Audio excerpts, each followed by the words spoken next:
Pada April 2021, gereja mengatur agar aku dan Chensi melakukan penyiraman bersama. Saat mendengarnya, aku agak gelisah.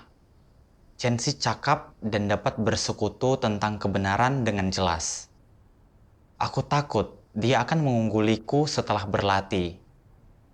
Dahulu aku adalah pengawasnya. Jadi bagaimana aku tidak akan malu jika nanti dia lebih cakap dariku? Aku lantas menyadari bahwa pemimpin menawarkan bantuan dan dukungan kepadanya, bahkan memintanya berlatih menjalankan beberapa tugas penting. Aku langsung paham bahwa pemimpin ingin membinanya. Aku sangat kecewa dan diam-diam mengadu diriku dengannya, berniat untuk bekerja keras agar dia tak mengungguliku. Aku menyembuhkan diri untuk bersekutu bersama orang lain di pertemuan dan mempelajari serta membahas masalah yang dialami saudara-saudari dalam pekerjaan mereka. Aku bersedia berbicara saat diskusi pekerjaan, dan anggota lain sering menyetujui pendapatku. Pekerjaan penyiraman kami mulai menunjukkan hasil setelah beberapa waktu. Aku sangat puas dengan diriku dan merasa sangat berhasil. Karena Chensi masih baru dalam tugas semacam itu, awalnya dia mengalami kesulitan memahami, dan itu menjadi rintangan baginya. Seharusnya aku membantunya agar segera memahami pekerjaannya dan mempelajari semua prinsipnya. Tapi aku takut dia akan mengungguliku. Jadi aku hanya memberi tahu garis besarnya secara singkat dan sederhana tanpa memberitahu detailnya. Aku diam-diam bahagia saat melihatnya kesulitan menghadapi tantangan saat bertugas. Dan aku merasa diriku lebih cakap darinya. Setelah beberapa saat, Chensi perlahan memahami pekerjaannya dan menunjukkan hasil yang baik. Aku sering mendengarnya bersekutu tentang solusi bagi permasalahan saudara-saudari dan merasa persekutuannya sangat praktis dan jelas, yang akhirnya membuatku cemas. Ternyata kualitasnya memang lebih tinggi dariku. Jika ini berlanjut, kinerjanya akan terus membaik, dan suatu saat anggota lain akan menjadikannya panutan. Bukankah itu akan membuat dia tampak lebih baik dariku?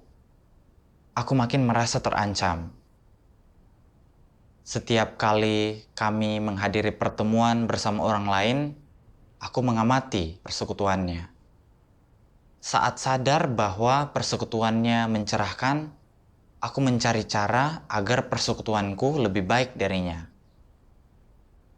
Suatu saat, seorang saudari tak bisa bekerja sama karena kecongkakannya, dan itu berimbas kepada pekerjaannya.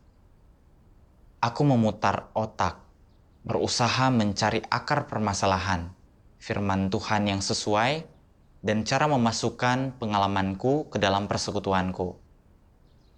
Namun, karena pola pikirku salah, aku tak bisa berpikir dengan tenang, dan akhirnya aku memaksa bersekutu dengan pemahaman seadanya, dan keadaannya tak terpecahkan.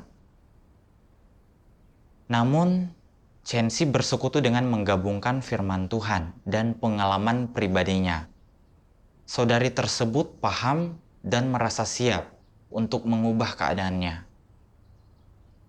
Aku kesal menyaksikannya. Kenapa Tuhan mencerahkannya bukan aku? Chensi mendapat sorotan. Jadi bukankah anggota lain akan menganggapnya lebih baik dariku? Dengan pemikiran tersebut, aku pun mengambil keputusan. Aku harus unjuk kemampuan saat ada yang memiliki masalah di lain waktu, agar semua orang melihat bahwa aku mampu bersekutu tentang kebenaran untuk menyelesaikan masalah. Setelah itu, seorang saudari bercerita bahwa dia menjadi kritis terhadap orang lain setelah ditangani. Aku lantas teringat bahwa aku memiliki pengalaman serupa. Jadi kali ini persekutuanku pasti berhasil. Namun belum sempat aku membuka mulut, Chensi mulai bersekutu dan bicara dengan sangat jelas, mengaitkan masalah tersebut dengan pengalaman pribadinya, persis seperti yang sudah kurencanakan. Aku tak punya pilihan selain memberi tanggapan singkat sesuai pemahamanku. Saat melihat Chensi senang setelah pertemuan itu, aku makin cemburu dan enggan mengakui kemampuannya. Malam itu, aku hanya berbaring di ranjang tak bisa tidur. Aku sangat sedih saat memikirkan para anggota lain yang menyukai persekutuan Chensi. Sepertinya aku takkan pernah bisa mengalahkannya. Saat itu, aku tahu bahwa keadaanku tak baik. Aku berdoa kepada Tuhan, memintanya untuk memberiku pencerahan dan bimbingan untuk mengenali diriku. Saat pertemuan selanjutnya, aku membaca bahwa Tuhan berfirman, "Bersaing mengejar ketenaran dan keuntungan adalah perilaku khas manusia yang memiliki natur jahat iblis di dalam dirinya. Tak seorang pun terkecuali. Semua manusia yang rusak hidup demi ketenaran dan status.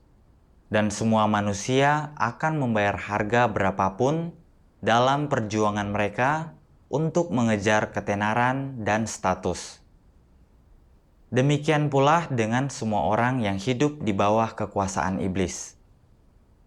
Oleh karena itu, orang yang tidak menerima atau memahami kebenaran, yang tak mampu bertindak berdasarkan prinsip, adalah orang yang hidup berdasarkan watak iblis di dalam dirinya. Watak iblis telah menguasai pemikiranmu dan mengendalikan perilakumu. Iblis telah membuatmu sepenuhnya berada di bawah kendali dan belenggunya. Dan jika engkau tidak menerima kebenaran dan tidak meninggalkan iblis, engkau tidak akan mampu melepaskan dirimu.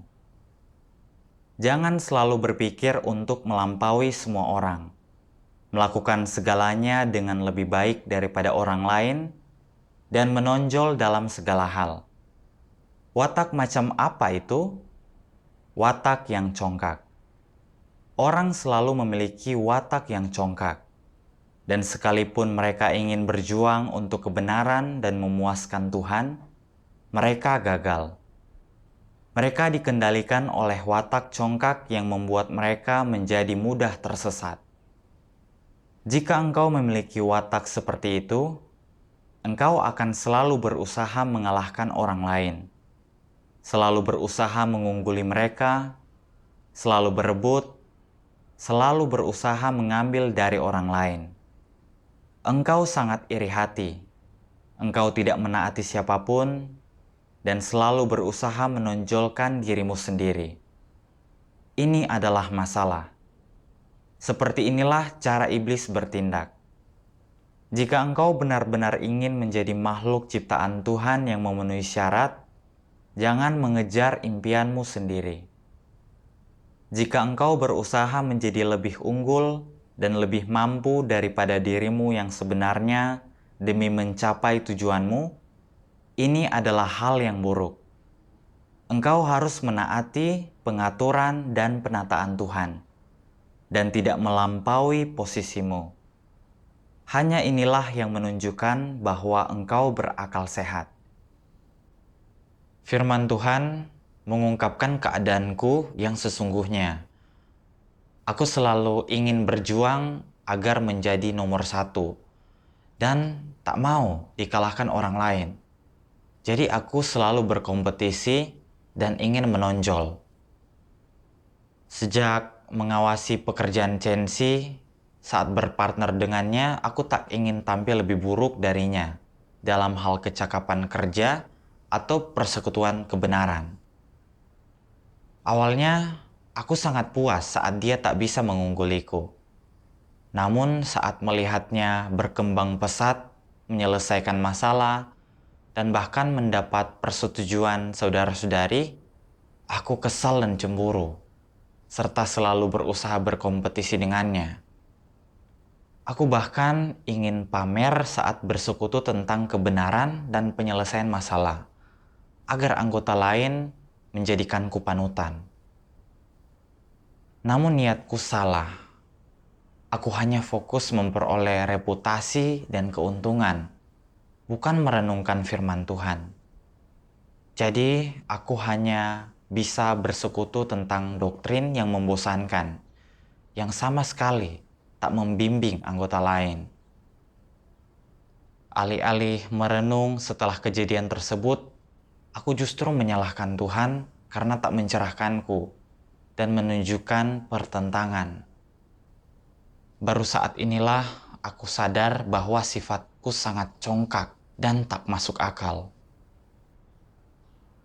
Gereja telah mengatur agar aku dan Chensi melakukan pekerjaan penyiraman. Jadi kami bisa saling melengkapi, memanfaatkan kekuatan masing-masing, dan melaksanakan tugas dengan baik bersama. Jelas aku tak bisa mengimbanginya, tapi aku tak sadar diri. Aku selalu berusaha menjadi lebih baik darinya dan mendapatkan sorotan. Diam-diam menghitung keuntungan dan kerugian dan mengabaikan tugasku atau pekerjaan gereja. Sifatku sangat congkak dan tak masuk akal dan menunjukkan watak jahat yang membuat Tuhan jijik. Setelah itu, aku berdoa kepada Tuhan, meminta bimbingannya untuk memperbaiki sikapku agar bisa bekerja sama dengan Chensi. Setelah itu, setiap kali melihat persekutuan Chensi lebih jelas dariku dan mulai merasa kompetitif, aku langsung berdoa dan mengabaikan diriku. Dengan menerapkan hal tersebut, keadaanku perlahan membaik. Namun karena aku tak benar-benar memahami watak dan kualitas dasarku, masalah serupa kembali muncul beberapa saat kemudian. Dalam pertemuan untuk saudara-saudari yang diadakan oleh Chensi dan aku, dia lebih banyak bersekutu, sedangkan aku hanya menambahkan beberapa hal. Awalnya aku tak keberatan, tapi seiring waktu aku mulai merasa tak terlihat dan pulang dari setiap pertemuan dengan perasaan kecewa. Apa aku akan selamanya menjadi figuran? Karena tak bahagia, diam-diam aku merasa kompetitif. Karena tak bisa bersekutu tentang kebenaran dan menyelesaikan masalah lebih baik daripada Chensi, aku berusaha mengawasi dan mendampingi pelaksanaan tugas agar pekerjaan penyiraman lebih efektif. Hal ini pasti dapat membuktikan kecakapanku. Jadi, saat ada yang perlu ditindaklanjuti, aku akan mengajukan diri tanpa bicara dengan Chensi. Setelah itu, kinerjaku sedikit membaik dibandingkan dia, dan aku pun kembali congkak. Ternyata, kemampuanku tak lebih buruk darinya. Sejak saat itu, aku ingin mencari cara untuk mengalahkannya dalam persekutuan dan juga penyelesaian masalah. Dalam suatu pertemuan, aku ingin mengambil alih dan tak ingin membuat Chensi menonjol. Jadi aku mulai aktif membahas permasalahan seorang saudari.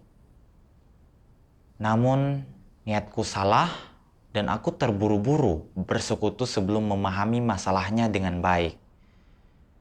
Akibatnya, aku bersekutu panjang lebar tanpa memperbaiki apapun. Anggota lain melihat bahwa keadaanku tak baik dan bersekutu denganku agar aku berhenti berkompetisi dengan partnerku demi reputasi dan status.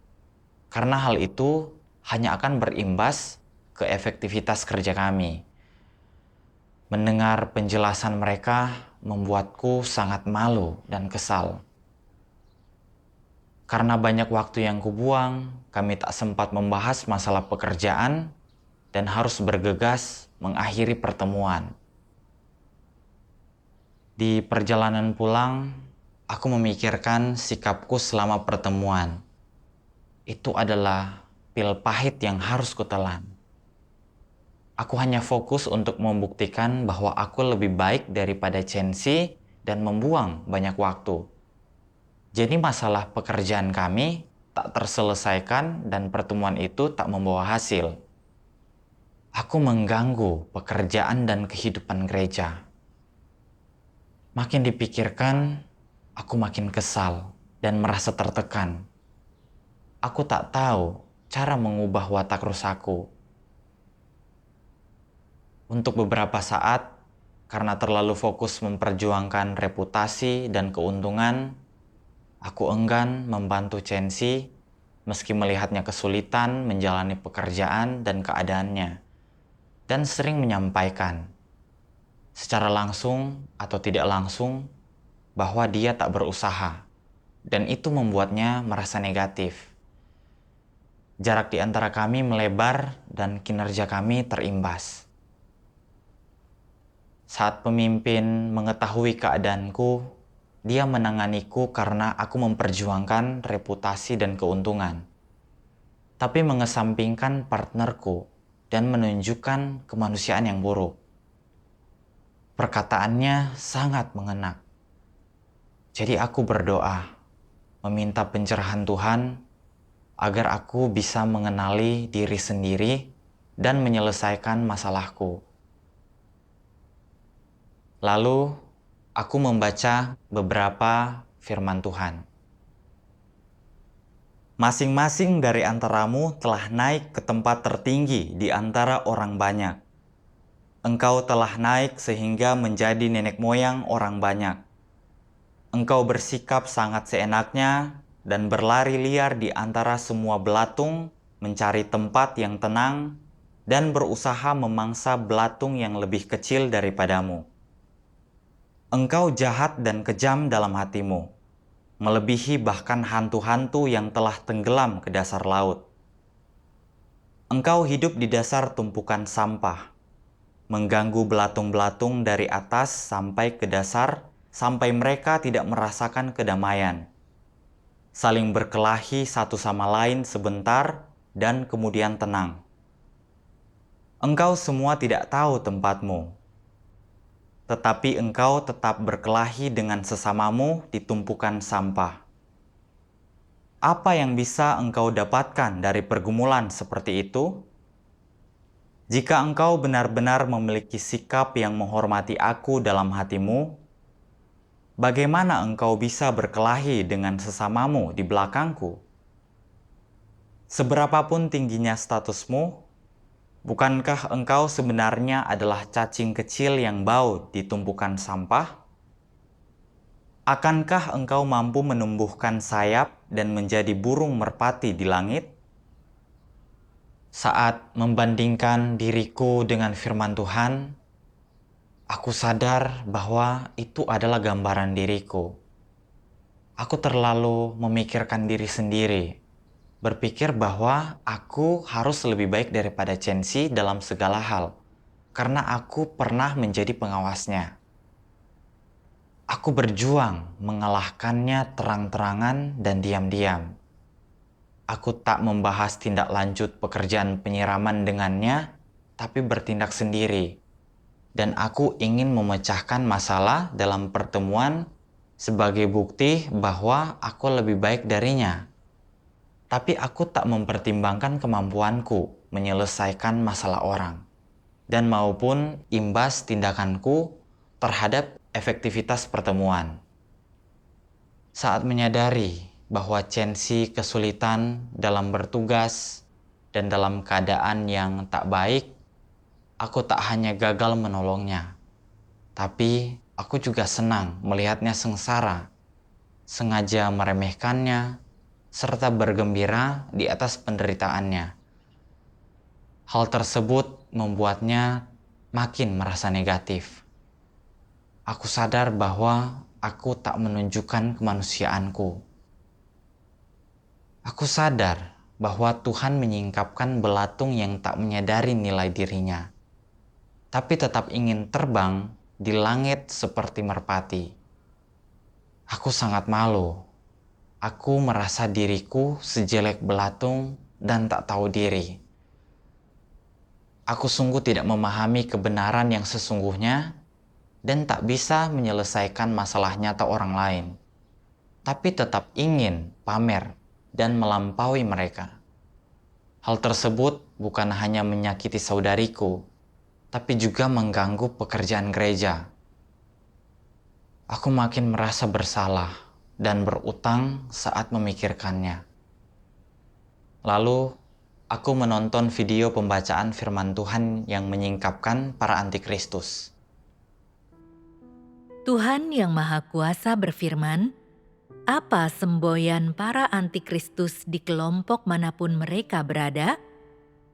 Aku harus bersaing, bersaing, bersaing. Aku harus bersaing untuk menjadi yang tertinggi dan terkuat." Inilah watak antikristus. Dimanapun mereka berada, mereka bersaing dan berusaha untuk mencapai tujuan mereka. Mereka adalah antek-antek iblis dan mereka mengganggu pekerjaan gereja. Watak antikristus adalah seperti ini. Mereka memulai dengan melihat ke sekeliling gereja untuk melihat siapa yang telah percaya kepada Tuhan selama bertahun-tahun dan memiliki modal, yang memiliki beberapa bakat atau keterampilan khusus yang telah bermanfaat bagi saudara-saudari dalam jalan masuk mereka ke dalam kehidupan, yang dihormati, yang memiliki senioritas, yang pandai berbicara di antara saudara-saudari, yang memiliki lebih banyak hal-hal positif. Orang-orang itu akan menjadi saingan mereka. Singkatnya, setiap kali antikristus berada di antara sekelompok orang, inilah yang selalu mereka lakukan. Mereka bersaing untuk mendapatkan status, bersaing untuk mendapatkan reputasi yang bagus, bersaing untuk menjadi penentu keputusan atas masalah, dan kekuasaan tertinggi untuk membuat keputusan dalam kelompok tersebut, yang mana begitu mereka telah memperolehnya, membuat mereka bahagia. Begitulah watak antikristus yang congkak, menjijikkan dan tidak masuk akal. Mereka tidak memiliki hati nurani ataupun nalar, dan bahkan sama sekali tidak memiliki kebenaran. Orang dapat melihat dalam tindakan dan perbuatan antikristus bahwa apa yang mereka lakukan bukan berasal dari nalar orang normal, dan meskipun orang mungkin mempersekutukan kebenaran kepada mereka, mereka tidak menerimanya. Betapapun benarnya yang kau katakan, mereka tidak mau mengindahkannya. Satu-satunya hal yang ingin mereka kejar adalah reputasi dan status, hal yang sangat mereka hargai. Asalkan mereka dapat menikmati manfaat status, mereka merasa puas. Mereka percaya inilah nilai dari keberadaan mereka. Di kelompok manapun mereka berada, mereka harus menunjukkan terang dan kehangatan yang mereka berikan, bakat khusus dan keunikan mereka kepada orang-orang. Dan karena mereka percaya bahwa mereka istimewa, mereka secara alami berpikir bahwa mereka seharusnya diperlakukan lebih baik daripada orang lain, bahwa mereka seharusnya menerima dukungan dan kekaguman dari orang, bahwa orang seharusnya mengagumi dan memuja mereka. Mereka menganggap semua ini adalah hak mereka. Bukankah orang-orang semacam itu tak masuk akal dan tak tahu malu? Tuhan mengungkapkan bahwa antikristus tak bisa bekerja sama dengan siapapun. Mereka selalu ingin mendapat sorotan dan membuat orang lain mengagumi dan memuja mereka. Orang seperti itu memiliki watak keji. Mereka membuat Tuhan merasa jijik hingga mengutuk mereka. Setelah merenung, aku sadar bahwa aku juga menunjukkan watak selayaknya antikristus. Gereja telah mengatur agar aku dan Chensi bekerja sama. Tapi aku ingin menjadi bintang dan bersinar sendirian. Melihat Chensi yang bersekutu dengan jelas dan mendapatkan persetujuan orang lain membuatku cemburu. Dan aku merasa tak akan pernah bisa merasakan kesuksesan selama dia ada di gereja. Aku memperlakukannya seperti lawanku. Aku melihatnya kesulitan dalam bekerja, tapi tak membantu, bahkan membiarkannya bekerja sendirian, yang membuatnya merasa negatif. Karena aku terus-menerus menyisihkannya, keadaannya memburuk. Tapi aku tak merasa bersalah atau kesal. Aku justru merasa mendapat kesempatan untuk merebut perhatian dan mengambil peran utama. Aku sengaja mengucapkan hal-hal yang merendahkan untuk mempengaruhi antusiasmenya terhadap tugas. Jadi kekuatannya tak akan tampak. Hal itu sangat menyakitinya.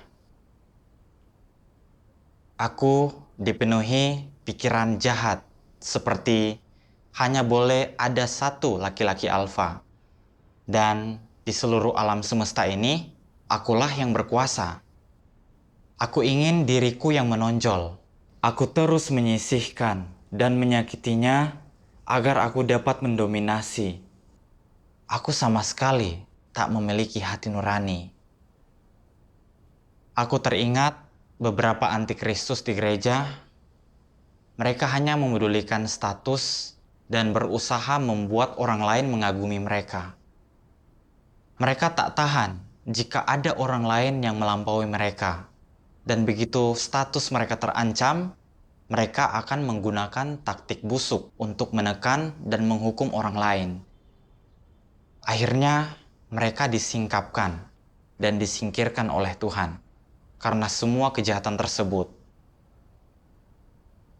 Aku selalu ingin rasa kagum dan persetujuan orang lain. Aku ingin partnerku sedih dan tak membiarkannya menonjol. Aku berada di jalan antikristus. Jika tak berbalik dan terus memperjuangkan reputasi dan keuntungan, serta mengganggu pekerjaan gereja, nasibku akan seperti para antikristus, yaitu dihukum dan dikutuk oleh Tuhan. Itu adalah pemikiran mengerikan. Jadi aku bergegas berdoa dan bertobat. Belakangan, aku menonton video pembacaan beberapa bagian firman Tuhan. Tuhan Yang Maha Kuasa berfirman, melepaskan reputasi dan status tidaklah mudah.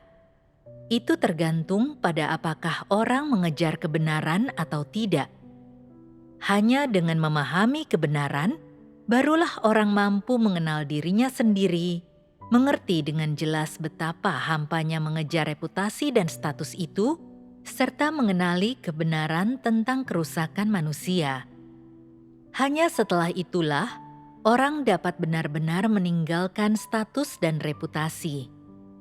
Tidaklah mudah melepaskan diri dari watak yang rusak.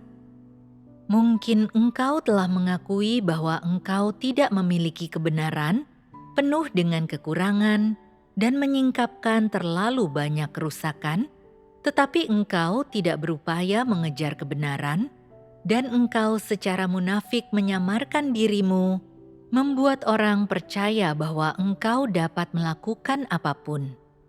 Ini menempatkanmu dalam bahaya.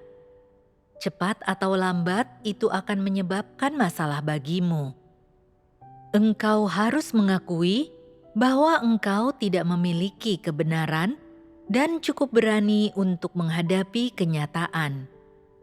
Engkau lemah, menyingkapkan kerusakan, dan dipenuhi dengan segala macam kekurangan.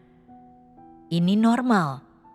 Engkau adalah manusia biasa, engkau bukan manusia super atau maha kuasa, dan engkau harus mengakuinya.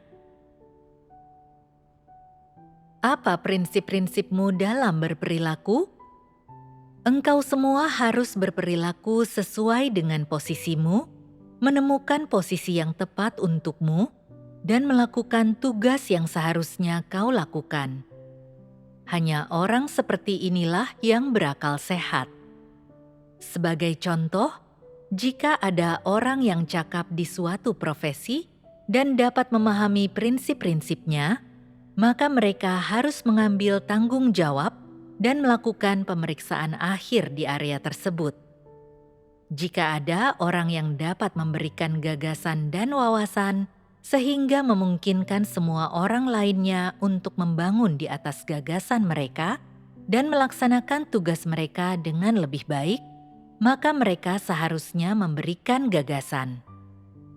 Jika engkau dapat menemukan posisi yang tepat untukmu dan bekerja dalam keharmonisan dengan saudara-saudarimu, engkau akan memenuhi tugasmu dan engkau akan berperilaku sesuai dengan posisimu. Karena tidak mudah bagi siapapun untuk menyelesaikan sesuatu seorang diri, apapun bidang yang mereka geluti, atau apapun yang mereka lakukan, selalu merupakan hal yang baik jika ada seseorang yang memberimu petunjuk dan menawarkan bantuan. Jauh lebih mudah daripada melakukannya seorang diri. Selain itu, ada batas mengenai apa yang mampu orang capai dengan kualitas mereka atau apa yang mampu mereka alami seorang diri. Tak seorang pun mampu menguasai semua bidang pekerjaan. Tidak mungkin satu orang mengetahui semuanya, memahami semuanya, mencapai semuanya. Itu tidak mungkin, dan semua orang harus memiliki akal sehat seperti ini. Jadi, apapun yang kau lakukan, entah itu penting atau tidak, harus selalu ada seseorang yang membantumu, memberimu petunjuk, nasihat, atau melakukan sesuatu dengan bekerja sama denganmu. Inilah satu-satunya cara untuk memastikan bahwa engkau akan melakukan segala sesuatu dengan lebih tepat, melakukan lebih sedikit kesalahan, sehingga makin kecil kemungkinanmu untuk menyimpang. Ini adalah hal yang baik. Aku menemukan jalan penerapan dalam firman Tuhan. Aku harus melepaskan hasrat untuk mengejar reputasi dan status, mampu menghadapi kekurangan dan celaku dengan baik, menempatkan diri, mempertimbangkan kepentingan gereja, dan jalan masuk kehidupan orang lain saat masalah muncul, serta bekerja sama dengan baik bersama partnerku agar kami dapat menegakkan pekerjaan gereja dan melaksanakan tugas dengan baik. Aku telah bertanggung jawab atas pekerjaan Chensi di masa lalu, dan aku memiliki beberapa pengalaman kerja. Tapi saat bersekutu tentang kebenaran dan pemecahan masalah, aku masih tertinggal. Aku tak memiliki pengalaman nyata dan tak dapat menelaah atau menyelesaikan banyak masalah. Semua itu adalah kekuranganku. Aku harus mengakui dan menghadapinya. Persekutuan Chensi memberi penerangan dan bantuan bagi jalan masuk kehidupan saudara-saudari. Aku harus mendukungnya dan membiarkannya menunjukkan kekuatannya. Dengan demikian, aku dapat belajar untuk menutupi kelemahanku yang akan menguntungkan jalan masuk kehidupanku dan pekerjaan gereja. Setelah itu, saat bekerja dengan Chensi untuk bersekutu di pertemuan, aku memastikan bahwa niatku tepat dan aku hanya akan bersekutu mengenai hal yang kupahami. Aku membiarkan Chensi bersekutu mengenai hal-hal yang dia pahami dan aku akan memberi pendapat tambahan. Terkadang, aku merasa kompetitif saat melihat orang lain menerima persekutuannya. Tapi aku akan dapat segera menyadari bahwa keadaanku tak benar, lalu berdoa dan meninggalkan diriku, serta bersedia memprioritaskan pekerjaan gereja dan bekerja sama dengan Chensi. Setelah itu, kecemburuanku tak separah dahulu, dan aku berhenti memikirkan cara untuk berkompetisi dengan Chensi. Kini, aku memikirkan cara untuk menyelesaikan masalah orang lain bersama Chensi.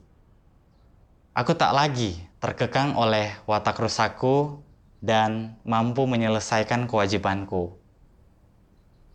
Aku secara sadar berkolaborasi dengan Chensi saat bekerja dan menawarkan bantuan saat dia menghadapi kesulitan. Setelah beberapa waktu, pekerjaan penyiraman kami membaik dan kami dapat menunjukkan kemajuan. Aku merasa sangat damai.